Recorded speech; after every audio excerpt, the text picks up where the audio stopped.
everybody, this is Sherry with CPR, Craft, Pray, Repeat.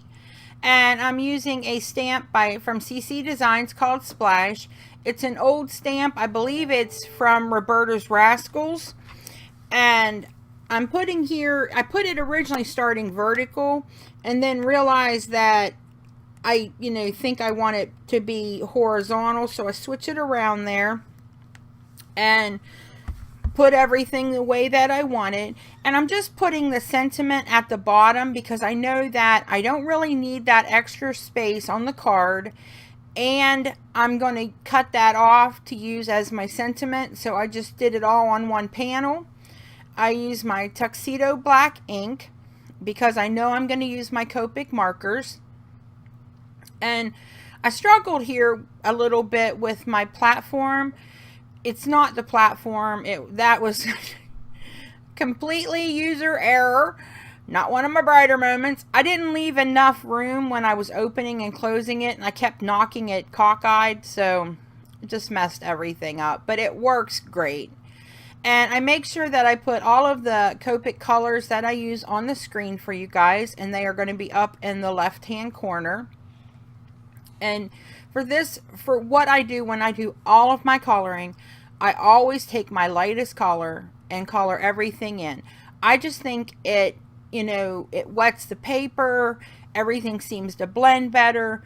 That's my thinking. That's how I do all of my coloring. It has been a long time since I colored, and I can tell you I was really out of practice and very disappointed in myself. And I'm sure like most of you, we're our worst critics. There's nothing wrong with the card. I just picked it apart and was not happy with myself.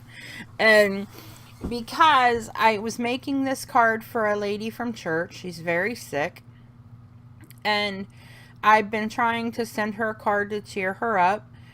And I know that her son goes to U of F, which is University of Florida, and they are the Florida Gators, so their colors are orange and blue. And I knew I was going to do his swimming trunks blue, and I knew I was going to do the little fish gold.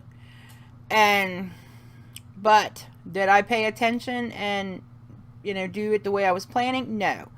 So I ended up coloring his little snorkel and flippers orange, and I ended up using a different shade of orange for the fish, and it worked out fine. But they are gators. I could have used green, and then I wouldn't have had, because the color that I used for the snorkels and things were the ones I wanted for the fish. Guys, there's lots of colors. I'm just being a booger head and complaining because I didn't do it the way I wanted it. I don't know what I was thinking. And you see here on his hair, originally I started with E30, 33, and 35. My E30 needs refilled, and it wasn't, because it was dry, it wasn't blending. It wasn't giving me a smooth blend. So I switch out and I use E31, 33, and 35. And I used E30 originally on the right hand side of his hair, and then when I moved to the left hand side, I start out with E31. After they dry, there really probably wouldn't have been enough difference to be noticeable, but I went ahead and went back over the other side of his hair and did the E31, 33, and 35 again, just because I was being picky. But I mean, it looks like there's a huge difference there, but once it dries back, it wouldn't have been. Plus, I'm going to put the water, the faux water, in front of him, so you really wouldn't have noticed. I was just being picky. And so I'm finishing up his hair, and now I'm getting ready to do his little swimming trunks in B32, 34, and 37. Again, always my lightest color. Then I come in with the 37, then the 34, and then I go back over everything again with the B32 just to make sure everything's blended out nicely. And I really did like how the little trunks came out. They came out really cute. And so I realized there I almost did blue on the little fins, and I'm like, nope. And I go here and I use B000 and I go back and I use B00 because I want the goggles to look like there's water in front of them, and to to differentiate the color, that his face would be, because it would have a blue tint to it from the water. Even though I'm going to use something for the water, I still thought that if I didn't put something there, that his face, where the goggles were not, would still have the same color. So I wanted there to be a difference. So I did go over that. And you can do that if you're going to do an underwater card.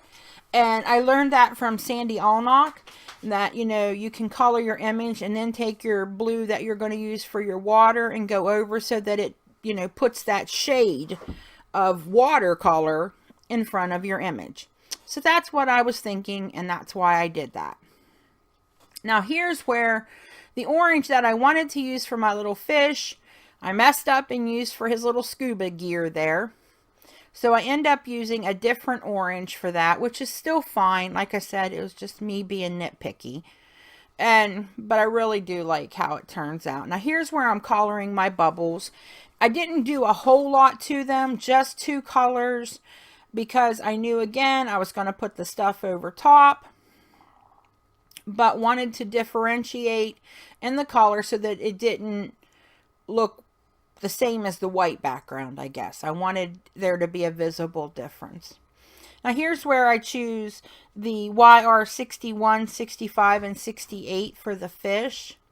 And I wanted his face to be a little bit lighter than the back part of his body. So I just used the YR 61 and 65 for that. Because that 68 is a pretty intense color.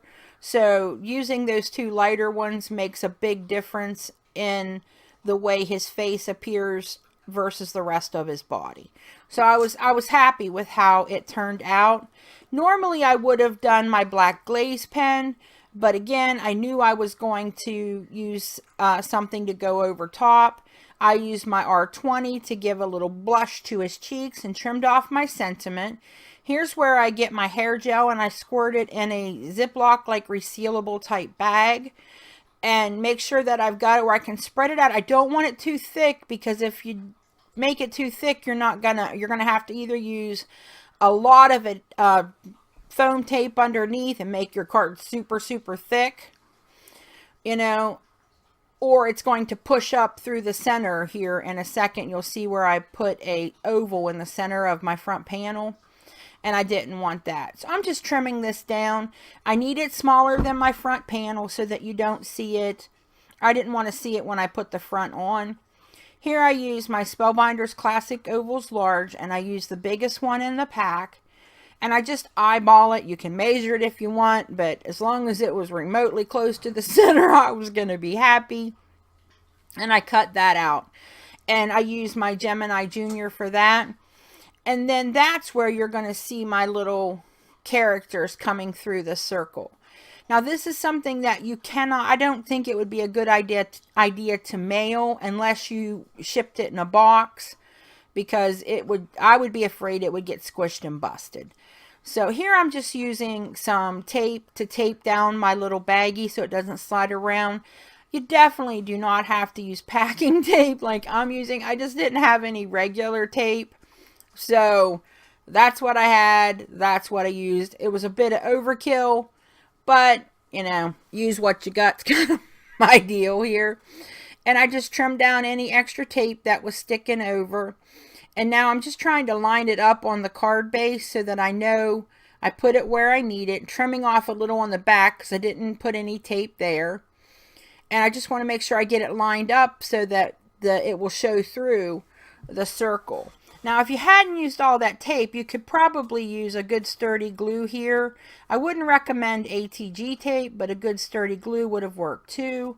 But because of the weight, I went ahead and used double-sided tape. And now I'm just lining it up under my panel so that I can make sure it goes on my card base in the correct spot. And it took me a second because it was a little hard to hold everything the way I needed it. Now I was out of foam tape, so I had to use these little pieces. If you have foam tape, I would definitely recommend using those, because that was a pain in the butt. But, you know, it still, and ultimately in the end, did the job. And so I get them all on. Then I have to peel all the backing tapes off of all of the little pieces. And then I'm going to get ready to line up my front panel. And it wasn't as hard to do as I thought it was going to be. I thought with all the bulk I was going to have a little bit of trouble getting it lined up, but it actually, you know, just basing it off of the little image in the center, it worked pretty well. And I'm going to use my Just Keep Swimming sentiment here. I couldn't cut a straight line if my life depended on it, so I use my trimmer for the one part and then my scissors where I do the other side. And because I don't want any more bulk, I just glue it directly down with my art glitter glue and glue that straight down to the front panel. And like I said, I will be hand delivering this just because I don't know how well it would do in the mail unless it was packaged in a box. But that's it, and it's really cute. I cut a panel out for the inside, and that's where I'll put my little note, and I'll be sending it out very soon to my friend. Alright everybody, I hope you like this video. If you do, give it a thumbs up. Remember to subscribe.